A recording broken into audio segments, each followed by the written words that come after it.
You've heard two very good talks about the career fields of management consulting, and now I have the opportunity to spend a little bit of time sharing with you a slightly different but exciting and lesser known career field of government consulting. It's a very versatile career where people that have recently graduated or people that are very deep in knowledge and experience and mature in their specialty have an opportunity to work with the government to solve some really interesting problems from things such as looking at medical countermeasures against the Ebola crisis that's taking place in Africa, or making plans to develop the next strike fighter. So it's a very interesting career field for a lot of people that have science and technology, engineering, and math backgrounds. Much like the other people that spoke, I did not grow up wanting to be a government consultant. I got my degrees, and my bachelor's degree was in finance, my master's degree was in nutritional sciences, and my PhD was in molecular biology. And I knew that I wasn't going to be the kind of guy that's going to cure cancer and stay in a laboratory. And so government consulting was a great opportunity for me to take the scientific skills that I learned and apply them in a different fashion. So what is the topics that I'll discover today are to define what a government consultant is, to give you a little bit of data about the job market, and to give you an idea of the scope and scale of this job market, talk about the skills that are needed to excel as a government consultant, talk a little bit about whether this is the right career path for you, and we'll spend a little bit of time on that, and then a little bit about elements to emphasize on a resume, and I'll talk a bit about the interview process because it differs a bit from the management consulting interview process, and then lastly, where to find these types of jobs. So what is a government consultant? If you were to Google the term government consultant, you're probably not going to find a very good definition. In fact, if you looked up management consultant, you'll find a much different and more precise volume of information than you will on government consulting.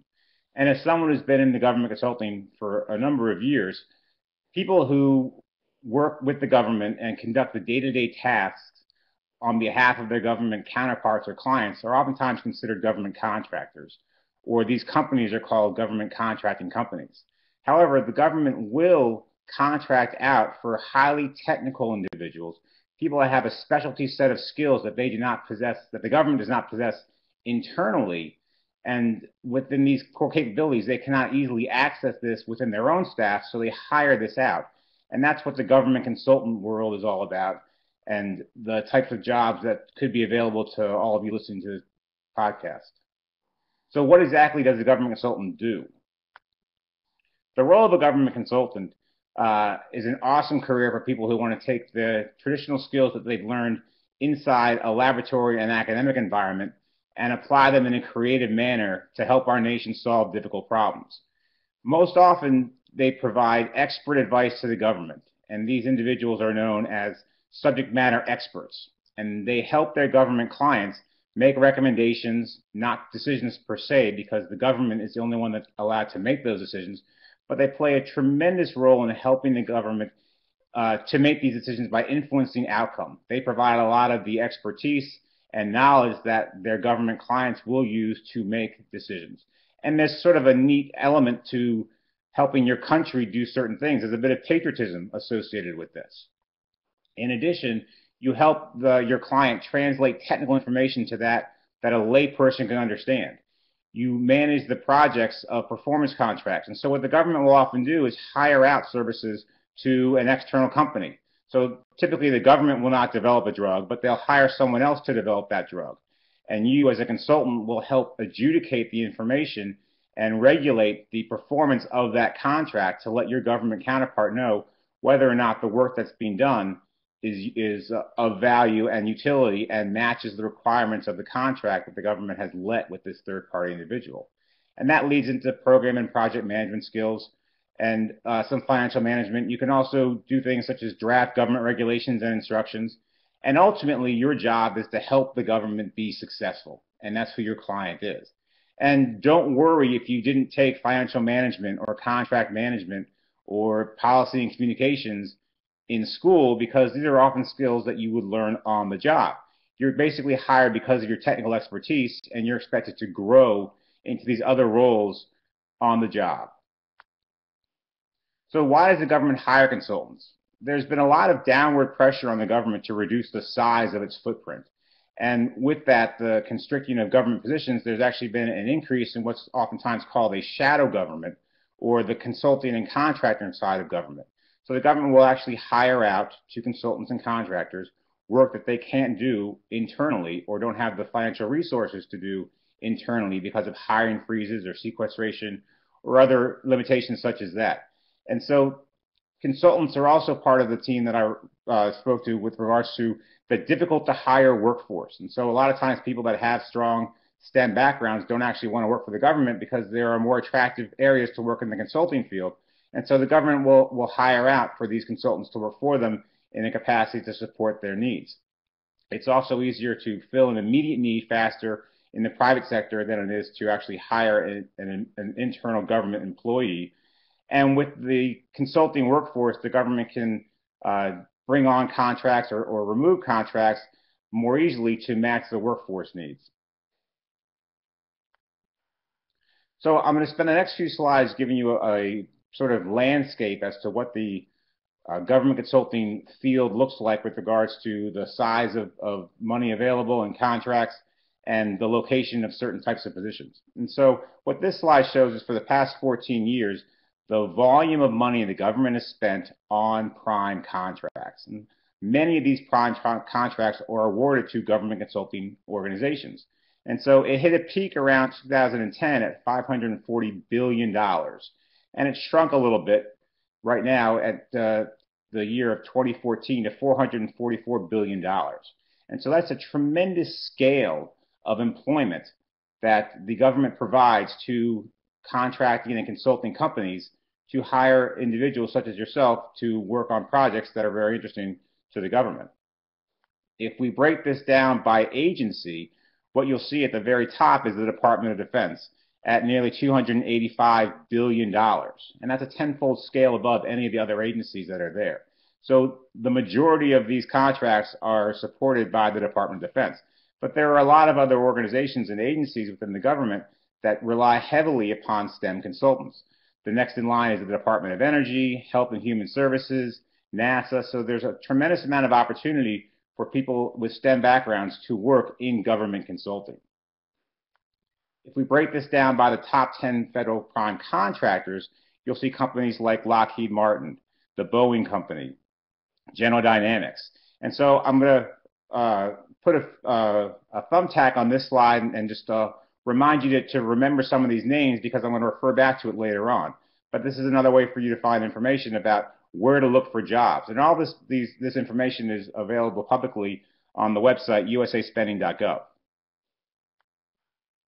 And lastly, don't think that all the government jobs are only located in the Washington, D.C. area. As you can see from this map, the dark green intensity shows where the majority of the money for prime contracts is spent by state. And while there is a large number of positions available and exciting work to be done in the D.C., Virginia, Maryland area, you can also see California, Texas, all across the country. There is probably a government contracting job for you in any state you want to live in. So don't think of any limitations there based on geography. So now let's talk a little bit about the skills that are needed to be a good government consultant. So obviously you're hired for your technical expertise, but there's also a heavy emphasis on your ability to relate to people. You serve in a consulting role and you have a customer or a client. So it's important to understand that you must have a very good rapport with that customer. And in that case, this is a government employee. And so I oftentimes, when I interview candidates, I ask them whether they've been a waiter or whether or not they've worked a cash register, because those are the kind of customer service skills that are really important to have if you want to be a successful consultant. In addition, the ability to and desire to grow professionally. As I mentioned, there are a lot of skills that are required with regards to finance, policy, communications, project management. And not all of these are learned in school or with previous jobs that you may have had. And so you've got to enter this type of workforce with the knowledge and desire to grow professionally and learn and take on additional skill sets that you may not have now, but that will help you in a government consulting position, but also help you grow professionally if you want to take on other career paths in the future. In addition, it's important to separate your ego from the work you perform. As scientists, and I was one myself, it's really important to get publication and be first author and take pride in the work you do. As a consultant, you don't put your name on anything for the most part. The government takes credit for most of the work you do, And it's got to be okay with you to understand that the work that you do will then be credited to someone else, but you are sort of the behind the scenes support system and mechanism that makes all of that work happen. So that's a very different mindset from that of someone that's working in a laboratory that takes credit and pride in authorship. And again, it's something that you need to consider if you're interested in entering this type of workforce. And lastly, it's really important that you earn the client's trust. These are long-term contracts, and so you'll be working day in and day out with a client, and it's important for that person to trust your knowledge and expertise and for them to depend on you. Otherwise, you won't be able to do your job, which is to help them make decisions and influence the behavior that the government has with regards to making decisions on the work that they are performing. So earning your client's trust is vitally important. So I'll go through this slide that talks about whether or not government consulting is the right career for you. And so the first question is the need for skilled STEM graduates. And this is very high. There's a lot of science, technology, engineering, and math work that is being performed by the federal government. They're making weapon systems. They are designing computer systems. There's cybersecurity. The government has a whole arm that's developing medical countermeasures and products for the warfighter and for the civilian population. So there's no doubt that there's a strong need for STEM graduates. The preferred degree is probably a master's or a PhD, and oftentimes position descriptions will say a master's degree with X number of years of experience or a PhD with X number of years of experience. But there is also a lot of room for bachelor's degrees in the STEM fields, and again, for people that have the desire and opportunity to grow on the job. Strategic thinking and problem-solving skills, much like in management consulting, are very highly sought after. You solve a lot of really interesting problems with regards to the government, and it's almost a new problem every day. So it's a very exciting career field for people who have interest in those types of brain-teasing activities and exercises. And I've mentioned before, client relationships are very, very important. So having a strong customer service orientation is vital for this type of career path. And mostly that's because the duration of contracts are very long. When Jenny spoke, she said some contracts in the management consulting world could be as short as 2 weeks or as long as 2 years. Most government consulting contracts are multi-year and long in duration. So you could have, your company could have a 5-year contract with a certain government organization, and you'll be working day in and day out with that government client. So the ability to develop a strong, trusting relationship with that individual and for you to have the mindset that you'll be doing this type of work for a long period of time is important. And that goes to some of the other quality of life issues that I'll speak about in a moment. The last section on this slide is security clearances. So as you saw earlier, the majority of the work that's being funded in the prime contractor space is in the Department of Defense. And so many of those positions do require a security clearance because you're being asked to deal with information that is very sensitive for our nation's purposes. And so a security clearance is required, and there are certain citizenship issues that are associated with that.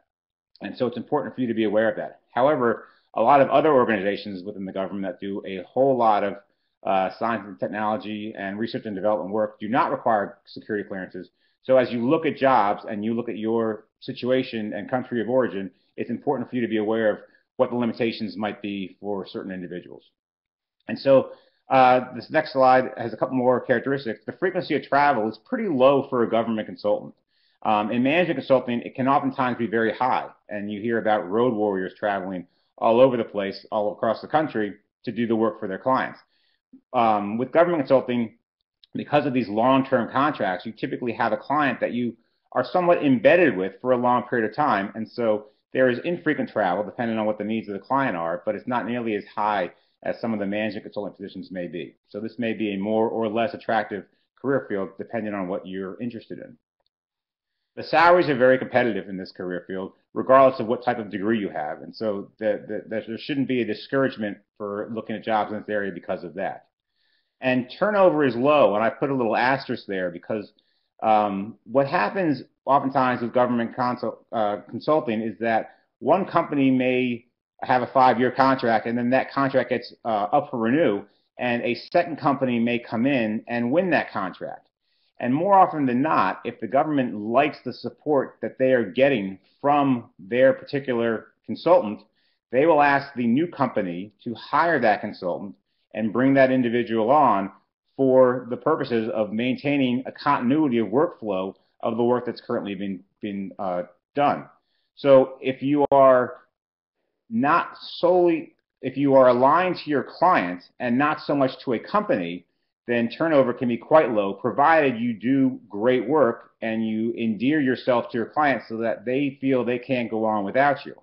And I'm sure everyone here that's attending this webinar is a strong candidate for a position, and as long as you do a great job and your client is satisfied and overwhelmed with the work that you do, the job security is pretty secure.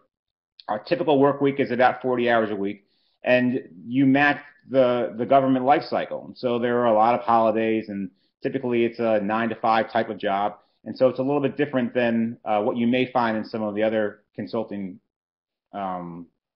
lifestyles. And then finally, what the quality of life is, and I rate it as pretty high because in part the travel demand is low, the salaries are competitive, turnover is a little bit low, so a good amount of job security, and a work week is flexible enough to accommodate a good personal life outside of your work life. And it's a career path that I've been involved in for numerous years, so I'm pretty satisfied with it. So in my role as a hiring manager at the Torrey Group, and also as a career coach for STEM Career Services, I see a lot of resumes. And in my job as a hiring manager, I see a lot of mistakes that have been made. And in my role as a career coach, I'm able to help clients address those mistakes and create good resumes and very successfully get jobs. And so when looking for a position in government consulting, it's important to emphasize your problem solving and strategic thinking skills, your ability to develop relationships and deep relationships that are long-standing with customers, your application of your technical expertise. It's not really that important to put down on your resume that you can run a bunch of experiments and that you've identified a certain type of protein, because that's not the kind of work that you would be hired to do. This type of job is probably 2 or 3 steps away from the laboratory. You may be evaluating someone else's scientific work, but you yourself will not be doing any type of scientific work. And it's important to make sure that you understand that. You also need to have the ability to anticipate needs or tasks. So once you understand your client and what their role is and what your role is as a consultant, the better you are able to ward off problems that they may not see coming and anticipate what their future workload might be, the better you are at helping them do their job. And as I said earlier, it's important for you to make your client successful. So the better you are at doing that, the happier your client's going to be, and so will the company that's hired you. It's also important to be results, outcome, or oriented, because you'll be evaluated on your ability to help your client do their job. And if you aren't able to help them make decisions and take action, then it will look poorly upon you and your ability. And then also there's a great opportunity for process improvement. And this is where a lot of the strategic thinking comes in. The government is not the most efficient place to work. I'm sure all of you have experienced that at the DMV. And so as a consultant, you have a great opportunity to help improve processes, make things more efficient for your client, and save a little bit of money for the taxpayer. So where will you find these really interesting and exciting jobs? The first place to look would be company-specific websites. And I bring you back to what I said before, the top 10 companies that are receiving money from prime contracts, Lockheed, Boeing. Those are the places to start looking for these types of jobs. In addition, you can look at job boards like Monster, Indeed, Career Builders. LinkedIn has a lot of recruiting jobs for this type of work. Networking is critically important. Many jobs are found through networking, especially in circles of consulting and government work, than you would find just looking on a job board. So I encourage everyone to do a lot of networking in this area. There are recruiters that will be looking for people, and a lot of them will scan resumes on the job boards as well as through LinkedIn. And so that's why it's important to have a good resume that speaks specifically to the types of job skills that a government consultant company is looking for. And then depending on where you're located, there are frequently job fairs. There are a bunch of them in the Washington, D.C. area. and also in other major cities where there are large uh, a concentric group of either Department of Defense or other government organizations that have the need for this type of expertise. And so they are oftentimes separated between those that are just for professional individuals and those for cleared individuals. And a cleared job fair would be someone who has an existing security clearance. So be sure you go to the job fair that is appropriate for you. And then lastly, there are a lot of industry news websites and newsletters that will announce that certain companies have won large $100 million contracts. And when you see that type of information, you can then think that those are companies that will need to be ramping up and hiring individuals pretty soon. And so I'll go back to one thing that I didn't mention earlier, which is the interview process. And so there's a very, as you've seen from the last two presentations, there's a very regimented interview process for management consulting jobs. And they're looking for certain individuals with certain skill sets that can have certain influences on that type of work. For government consulting, it's a much more traditional interview process. And oftentimes it's because people will win these hundreds of million-dollar contracts and need to provide within 30 days a staff of 100 people. And so typically there are a telephone screening by someone in the HR department, and then one or two interviews with a hiring manager or someone that would be part of a team that a candidate will be working for, and decisions are oftentimes made just after that. And so there is not really a strong life cycle of the interview process. There is just the traditional process of you meeting individuals, them assessing your skill set, and then you being hired. A little more simple.